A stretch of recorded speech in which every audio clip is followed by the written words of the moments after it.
So eto na po siya now guys. I think one more week pwede na mag-harvest, 1 or 2.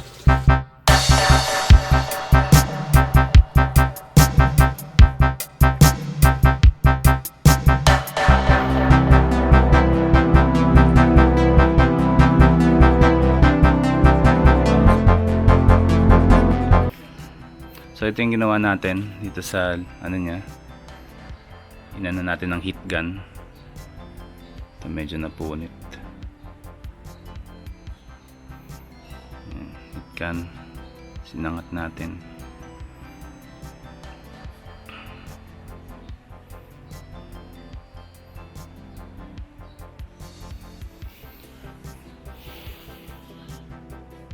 System na gagamitin natin ay NFT.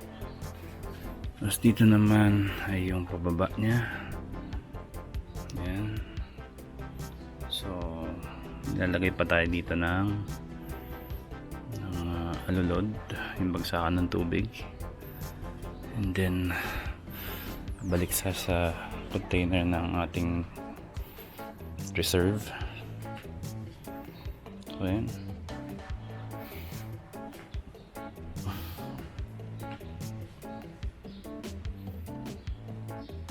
Meron tayong maliit na pump. Ito yung lumang pump ko sa aquarium. Ito yung gagamitin natin for now. Testing lang naman. And then so yan, for now yun muna gagamitin natin. Pag okay, bibili tayo mas malaking pump. And ang plano for this pala would be yung pump niya would be sa solar natin papaganahin with battery and solar panel and inverter. So yun yung plano para hindi masyadong although maliit lang naman yung wattage ng pump, try natin sa solar paganahin.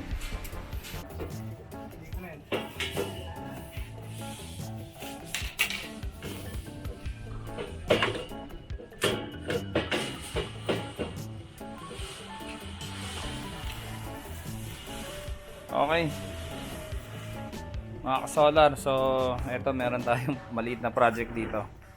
Yan, try natin ang hydroponics. So etong PVC na to nabili natin sa Wilcon Depot, 500 ang isa. So we bought 3, 1, 2, 3.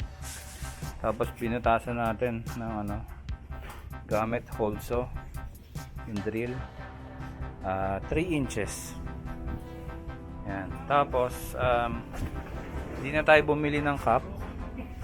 Ang ginawa natin, hinit gun natin to.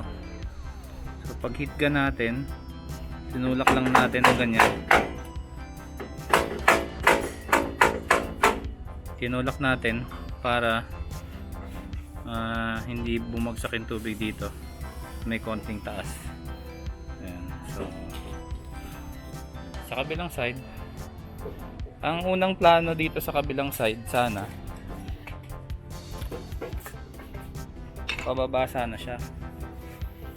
Yan, pababa sana to. Ito nakababa dito, tapos gagawa na lang ng parang alulod ng saluan ng water. Pero nag-iba kami ng plano, kaya ginawa namin. Tapos lalagyan na lang namin ng dito ng PVC sa loob. So okay, let's see. Ano pala si Toto, siyang mag-assemble nito.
ito sa mga ka-solar, yung distance niya from middle nitong bilog up to middle nitong ano is 6 inches.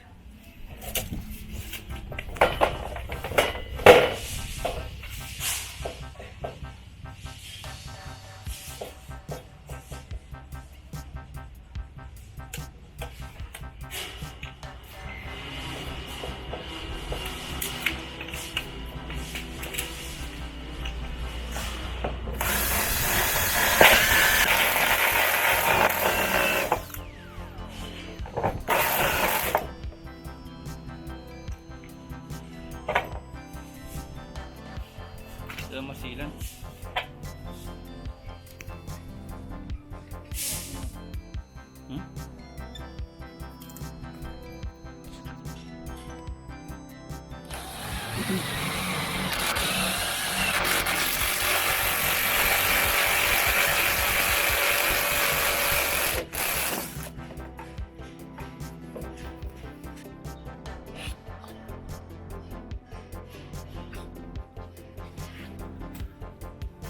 Okay guys, so kakatapos lang natin ng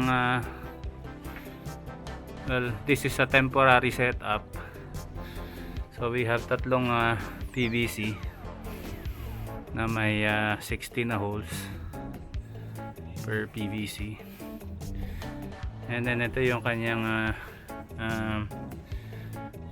ano ba tawag dito, yung daanan ng tubig, yung pipes nya that goes to the pump. Ito yung reservoir natin, maliit lang kasi this is ano lang, temporary testing lang. Ginamit natin yung lumang bathtub ng aming baby, and then naka-incline yan pababa pupunta dito. Ayan, tapos meron siya ditong bagsakan ng tubig. Yan, tatlo yan. And then pagbagsak nya, dito siya sa pipe na to, dedos 2 inches. We go down back to the reservoir. So ngayon itetest namin kung okay na. Kanina kasi nag-leak yung test namin. So ngayon test namin ngayon. Okay. So makikita nyo yung pipe dun sa baba, medyo namin heat gun namin para lumit yung butas. So right now mukhang okay naman yung tatlo.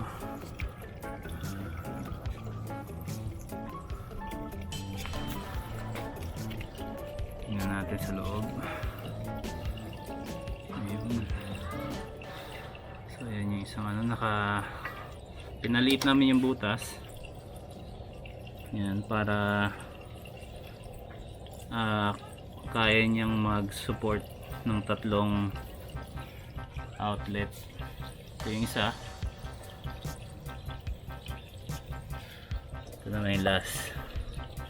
So mukhang okay naman yung flow.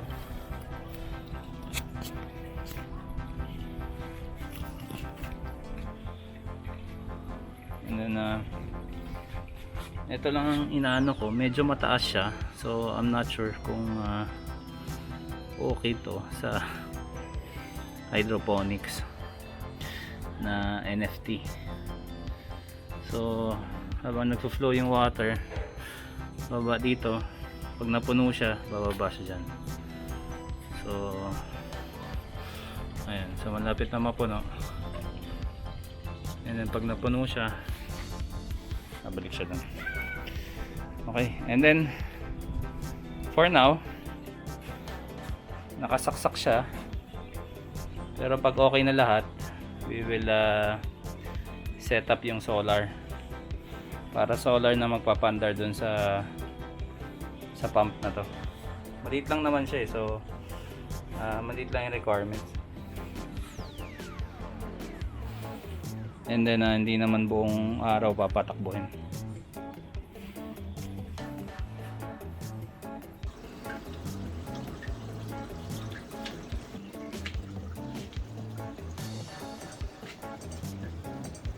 Magandang araw mga ka-solar.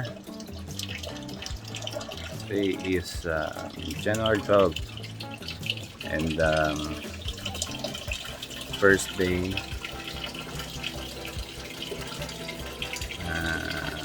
transplant tayo ng ating seedling. Hindi ko pa nasi-set up yung solar for the pump, so naggawa muna ako ng saksakan.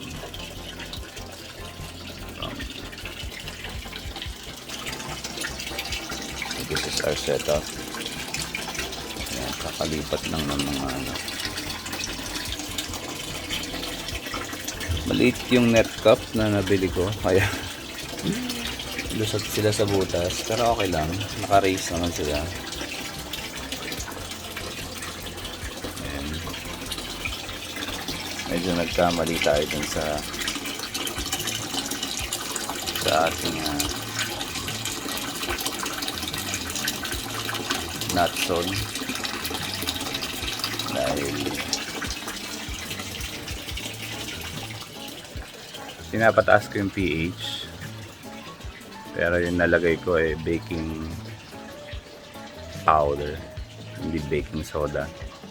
So yung nutsol natin medyo nag whitish yung color, pero let's see. And then nilagyan ko ng baking soda, so now nasa mga 6 yung pH niya. Ito yung ating ginawang roofing niya ng UV plastic. Medyo hindi kasi masyadong straight, so tinesting ko kanina, inunan ko na ng water, naiipon.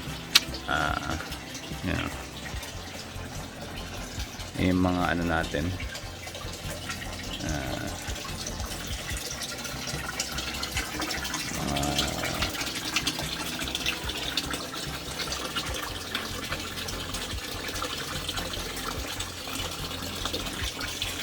so yan yung pump natin sa dito.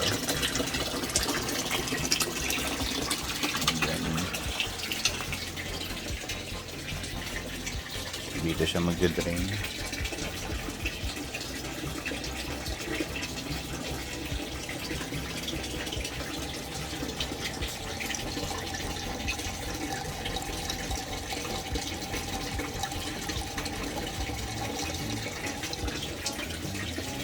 Yan, dito sa balaksan.